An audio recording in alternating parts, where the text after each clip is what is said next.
At her birthday dinner, she raised a glass and said, "I'm engaged, but not to you." So I paid the bill, walked out, and exposed her double life. Now she's jobless, alone, and begging me back. They say your life can collapse in a single moment, and until that night, I never believed it. For me, it happened on a Friday evening inside a crowded Italian restaurant in downtown Chicago, surrounded by people I thought were family and friends. The smell of garlic bread and red wine floated in the air, candles flickered on every table, and the place buzzed with laughter and chatter. From the outside, it was the perfect scene. Inside, I had no idea my world was about to come apart. Her name was Emily. We had been together for 5 years, long enough to feel like we were heading somewhere permanent. We lived together, shared bills, split grocery runs, and talked about vacations that always felt just around the corner. Sometimes, when we passed jewelry shops, she'd tug me by the hand and say, "Just for fun," as we peeked at engagement rings. I thought we were building something real. So, when her 28th birthday rolled around, I wanted it to be special. I planned the dinner, picked her favorite restaurant, invited her closest friends, and even reached out to her parents to make sure they'd be there. I wanted her to feel celebrated, wanted her to see that she wasn't just loved by me, but by everyone in her orbit. The night started exactly how I imagined. The long wooden table was filled with familiar faces, clinking glasses, and easy conversation. People complimented the decor, ordered wine, and made toasts. Emily laughed, her eyes glowing in the candlelight. Watching her, I thought about how lucky I was. When the waiter finally brought out the cake, everyone broke into "Happy Birthday." The sound filled the room, warm and joyful. Emily leaned back in her chair, a smile spreading across her face as everyone sang. But even in that moment, something about her expression caught my attention. It wasn't joy. It wasn't even gratitude. It was sharper than that, like she was holding on to a secret she could barely contain. The waiter set the cake down in front of her, candles flickering, frosting shining under the lights. Everyone clapped and cheered as she made her wish and blew them out. I leaned forward, ready to cut the first slice for her, already picturing the kiss on her cheek that would follow. But instead of reaching for the knife, Emily picked up her glass, tapping the side with her spoon. The clear chime cut through the laughter, drawing every eye in the room to her. I expected her to thank everyone for coming. That's what made sense. But what came out of her mouth didn't just catch me off guard. It detonated my entire life. "Actually," she said, her voice steady, carrying over the table, "this dinner is more than just my birthday. It's also an announcement." The room fell quiet. A few people leaned in, curious. My heart kicked in my chest, and for reasons I couldn't explain, I felt uneasy. Then she lifted her left hand, just high enough for the light to catch the ring on her finger. "I'm engaged." The words hit me before I could even process what I was seeing. The diamond sparkled, bright and deliberate. It wasn't the ring I had been secretly saving for, the one I imagined giving her someday when I was finally ready to propose. It was something else entirely.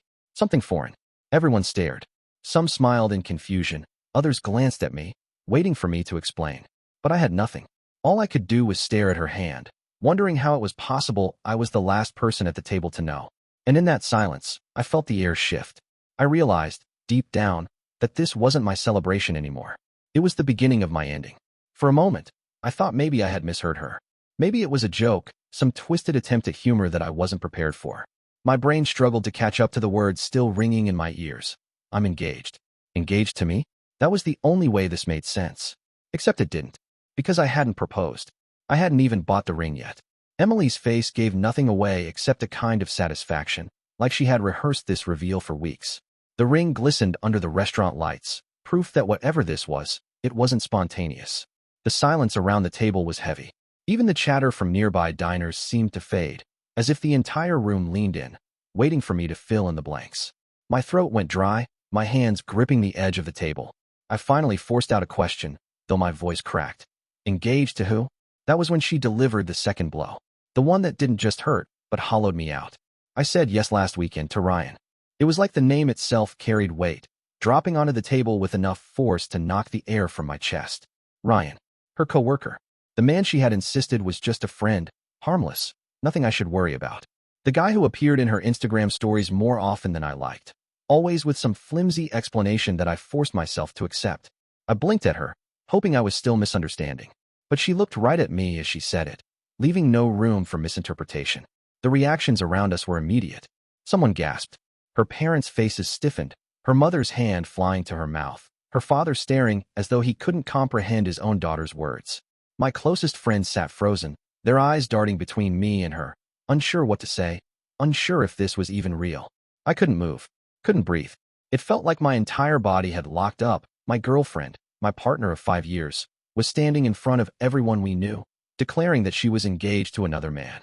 And then, as if the knife hadn't already been twisted enough, she went further. "I didn't know how to tell you, Mark," she said, her tone strangely casual, almost apologetic, but not really. "You're a great guy, but I've grown, and I need more. Ryan gives me what you can't." Her words sliced through the stunned silence. I couldn't even process what she meant by more. More money? More excitement? More attention? I had no answers. Only the searing sting of humiliation, sitting there while she dismantled 5 years of my life in front of a room full of witnesses. No one moved. Forks hovered midair. Glasses remained untouched. It was as if time itself paused, forcing me to sit in the wreckage of her announcement. I searched her face for some trace of remorse, some flicker of doubt.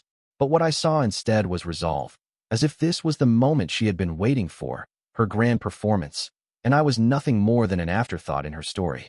My chest tightened, anger and grief swirling in equal measure. But above all, there was disbelief. I had spent years believing in us, in her, only to realize I had been blind to the truth standing right in front of me. And the worst part? Everyone else was now seeing it too. The room was spinning, though I sat completely still. I could hear the scrape of a chair leg somewhere behind me, a cough from a stranger across the restaurant. But inside, everything was muted. All I could see was Emily standing there, her hand raised with a ring that didn't belong in our story. My fingers twitched against the table. I wanted to scream. I wanted to demand an explanation that would make this nightmare make sense. But the words wouldn't come. My throat had sealed shut, my chest felt heavy, and the pressure building inside me was unbearable. Then something unexpected happened. The anger, the shock, the confusion, they all gave way to something colder, steadier. I found my voice, and when it came out, it wasn't shaky or broken. It was calm, controlled. "Thanks for the clarity, Emily," I said, each word deliberate. "Bill's on me. Consider it my parting gift." A hush fell over the table again. No one dared to breathe. Emily's eyes flickered, the faintest crack in her carefully staged moment. She hadn't expected that. She probably imagined begging, pleading, maybe me storming out in a scene she could twist into me being unreasonable. But instead, I reached for my wallet, slipped my card onto the tray, and stood. I didn't look back at her. I didn't look at anyone. I pulled on my jacket, slid it over my shoulders, and walked out of the restaurant. The cold night air hit me like a slap. Chicago in late spring carried a chill that bit through thin fabric, but it felt almost cleansing. I walked fast, hands shoved into my pockets, my reflection flashing across shop windows as I passed. My chest still ached, but with every step away from that table, the weight lifted just a little. By the time I reached my car, I was shaking, not from the cold, but from everything I'd been holding in. My hands gripped the steering wheel tighter than I meant to. 5 years. 5 years of love, of plans, of sacrifices. And she had used my own effort, my own gesture of love, as the stage to declare she was leaving me for someone else. That night, I didn't sleep. I lay in bed staring at the ceiling, the silence of the apartment pressing down on me. Her side of the bed still smelled like her shampoo.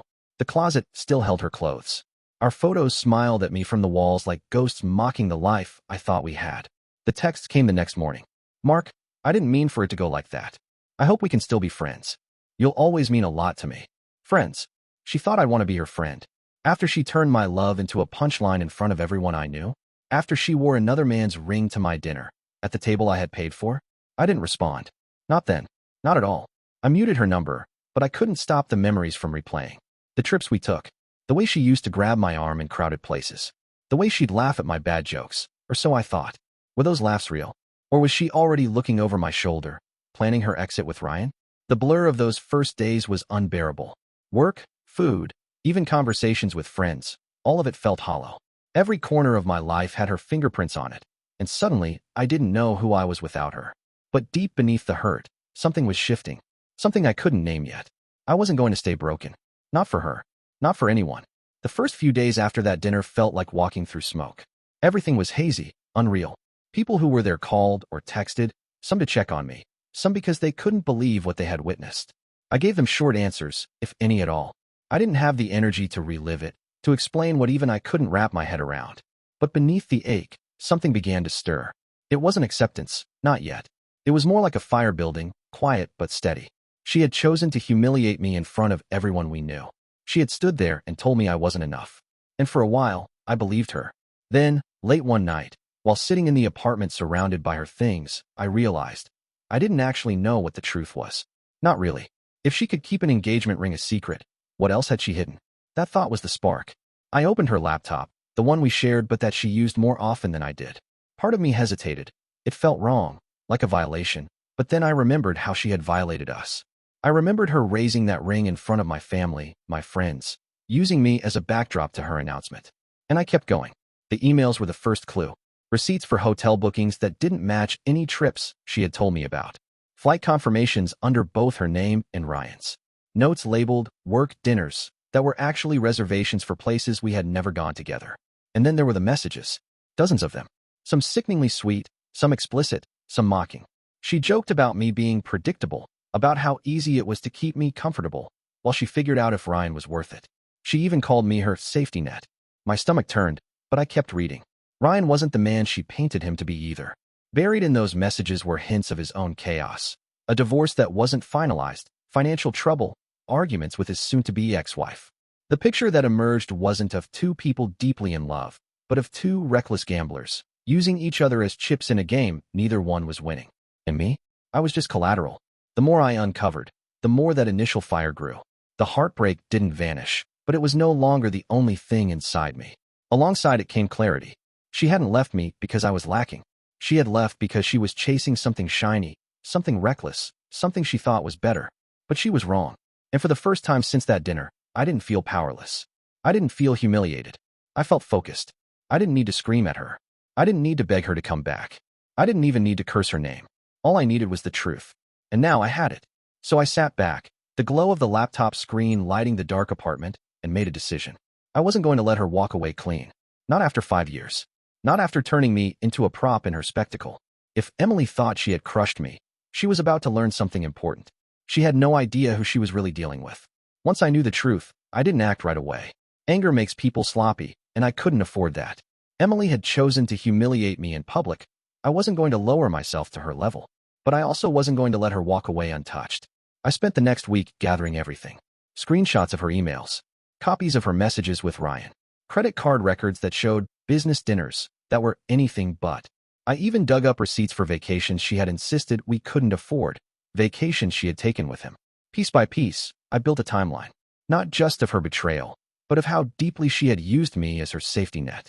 Rent, groceries, bills, so much of it had been covered by me while she played house with another man behind my back.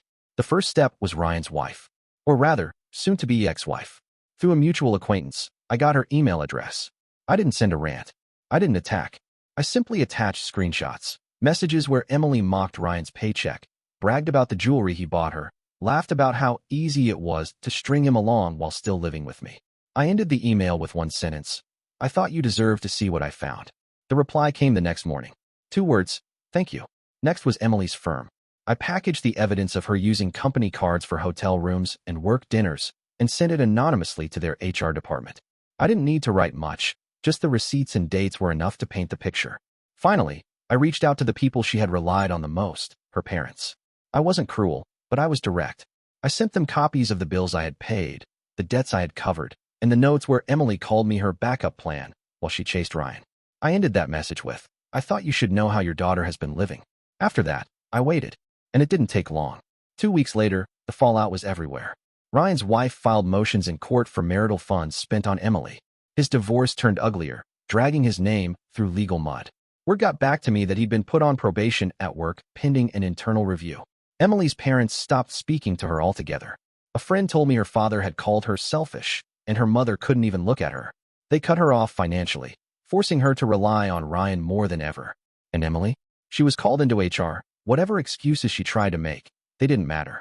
A week later, she was let go. While her world cracked, I quietly tied up my end. I moved her belongings into a storage unit, changed the locks on the apartment, and blocked her on every platform. No arguments, no dramatic confrontations, just silence. For the first time since that night at the restaurant, I felt like I could breathe again. It wasn't joy, not exactly, but it was something close to peace. She had thought I would crumble, that I would always be there as a safety net. Instead, I had watched her unravel from a distance, untouched. The irony wasn't lost on me. I hadn't lifted a hand against her. All I had done was shine a light, and the truth did the rest. After the dust settled, the strangest part wasn't Emily's silence. It was the quiet in my own life. For the first time in 5 years, I didn't wake up to her alarm, her voice, her hairdryer in the bathroom. The apartment felt bigger, emptier, but not suffocating the way I feared it would. At first, I filled the silence with distractions. Long runs along the lakefront, dinners with friends who didn't press for details, podcasts humming in the background just so the walls wouldn't feel so loud. But after a while, I stopped trying to cover the quiet. I let myself sit in it, and to my surprise, it wasn't loneliness I felt. It was freedom. I started cooking again, something I had quietly let go of because Emily always complained about messy kitchens or boring meals. I tried new recipes, made mistakes, laughed at myself when the pasta stuck together. For once, I wasn't cooking to impress anyone. I reconnected with people I had drifted from over the years.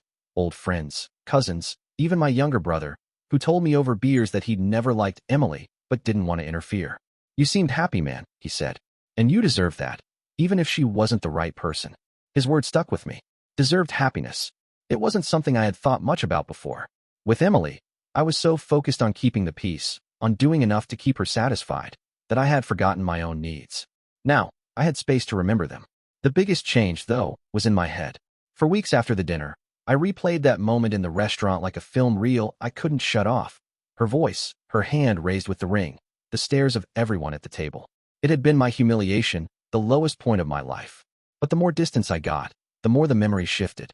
Instead of shame, I began to feel something else, clarity. That dinner hadn't destroyed me. It had revealed the truth. It showed me exactly who Emily was and freed me from wasting any more years with someone who had never valued me. That realization hit hardest one evening when I came home from work, set my keys on the counter, and just breathed. There was no dread of a fight. No tightrope of wondering what mood she'd be in. No pretending I didn't notice her phone lighting up with Ryan's name. Just peace. It was such a simple thing, and yet I hadn't felt it in years. Of course, not everything was easy. There were moments, late at night, or on weekends when the bed felt too big, when the ache returned. Times when I caught myself reaching for my phone, almost scrolling to her number before remembering I had blocked her.